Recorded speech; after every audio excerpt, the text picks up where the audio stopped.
want to talk about a little Dame time. Dame Dalla had a huge game and beat the Lakers, and I think they're playing again tonight. So it's going to be, we'll see what happens. We'll see how LeBron responds.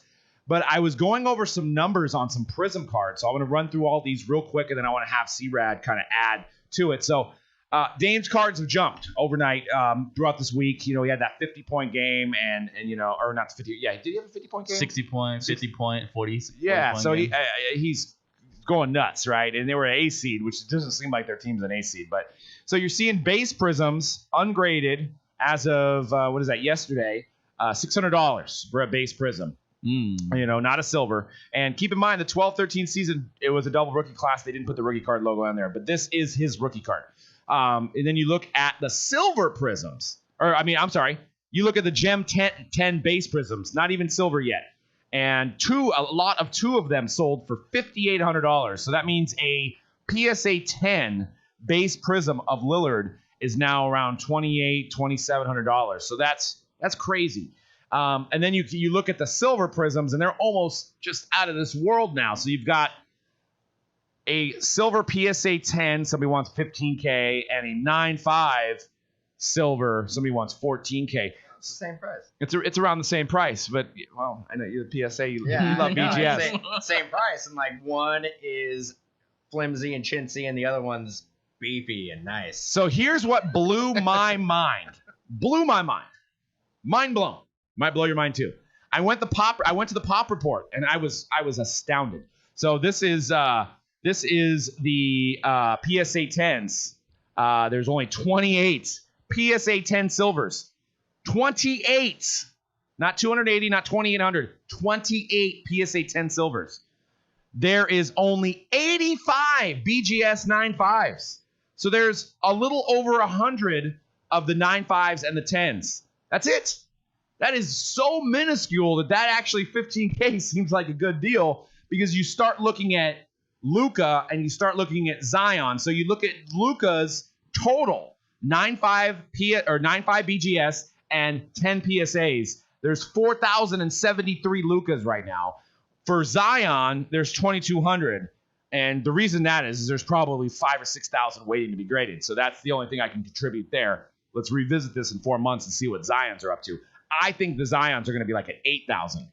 So you're talking about... There's still some 1920 Prism that is sealed. Correct. That's too. Probably more 1920 Prism. There's a lot of different variations of it than 1819. 1819, to find a case of 1819 Prism hobby, pretty difficult. It's out there, but I could find a 1920 hobby case right now. They're out there. Mm-hmm. So Luka, Prism Silver PSA 10, $8,500 currently on the market.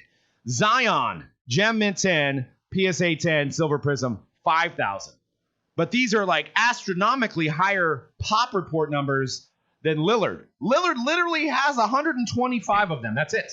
And you can't say there's too many boxes that are left unopened. There may be people might have some raw ones in shoe boxes that haven't been graded, but this is insane. So what this tells me is absolutely sell Luka at this point, because there's 4,000 of these. How in the heck, if he has one down year, are these going to continue to stay at 8,500? So I wanted to move all. I know I just put a lot there. You have to do a lot to extrapolate, but I wanted to ask you what your thoughts on this whole topic. That tells me that like a Kawhi laugh right there. Yeah. That tells me that there's somebody out there with a whole lot of silver Damian Lillards in their collection.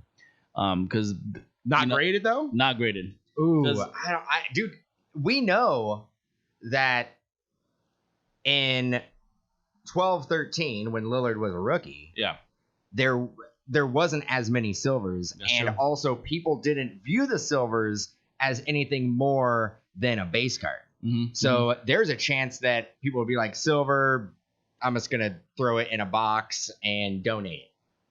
Where nobody is doing that 18, 19, 19, 20. Right.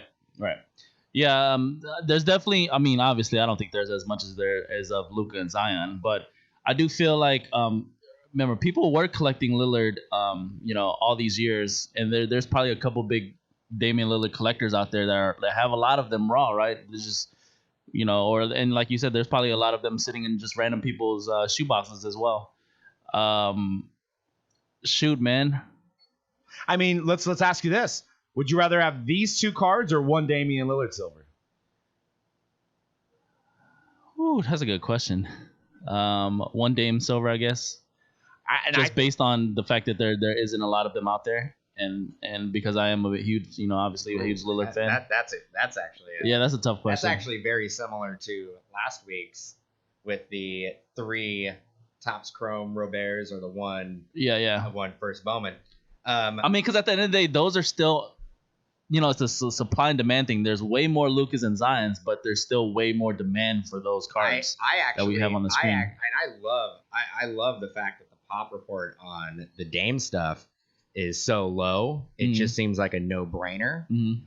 But as far as an investment and a risk in investment, I would actually go with the Luka and the Zion because you have double the chances. You have double the chance. So, yes. I mean, if Dame basically loses a step or starts having ankle problems or knee problems or something like that, there goes your investment on that one card. With Luka and Zion, if one of them basically turns out to be a subpar player, you still have a chance at the other one being a superstar. That's a good point. And for me, my answer is simply majority of it is because I'm just a huge Lillard fan, so that's why I would take the Lillard, knowing that there's so little of it. And that's just like from a PC perspective where I'm going to keep that anyways, regardless, and not even think about selling it.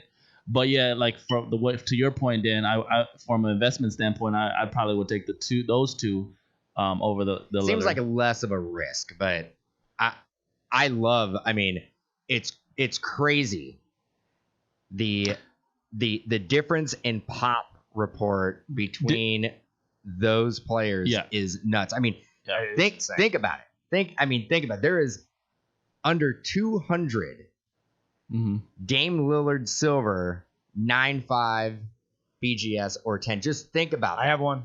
We have one. Just think about how low that number is compared. I mean, at that point, at $15,000, if you really do believe in Dame Lillard, at $15,000 on that silver that Doug was just showing us, that's a no-brainer buy. Yeah. Did you have 15? No, I'm like, if you have that money and you're like looking for an investment, I think that's a no-brainer. If you're a big basketball collector and you're really into Dame Lillard, I think it's a no-brainer. Did you look up the power report for his peers from that draft class? Like I did not. I want to do a whole show on that because I think we did a show and there could have been a few more. I would imagine Giannis silvers are around 180. I would imagine there's more. There's probably a little bit more AD, Kyrie's, and Kawhi's rated than Damian Lillard. We should definitely check that out. And Ziggy points out that there was a gold prism Kawhi that just sold for $100,000. So I mean, beautiful. Only 10 of them in the world. I mean, that pop obviously will not grow larger than 10. I know Kawhi has a couple titles and is one of the best players in the league. I personally like Dame Lillard over Kawhi.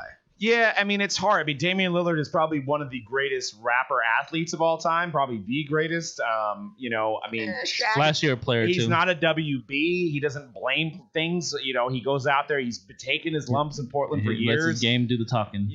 And it's they finally got a decent team around him. I mean, you got Carmelo, who's aging, but it's good guy coming off the bench.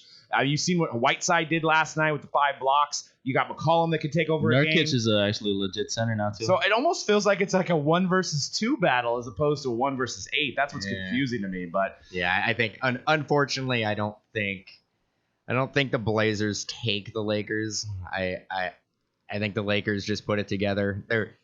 That team, AD and LeBron, going to be really tough to beat. Those two guys together. I don't care about the rest. I mean, Kuzma is good, but those two guys together is very, very difficult to beat. I don't know if the Blazers quite have enough firepower to keep up with them. Go Blazers in 5. And that's a good question before we end the show. I know you guys are we're waiting. Lakers in 5. We're waiting. We're waiting on see what happens. But that's a good point. We're waiting to get a break. Sorry, we're ending it here shortly for you guys that are waiting on the breaks. But Lillard. There's a shot he doesn't ever get a ring.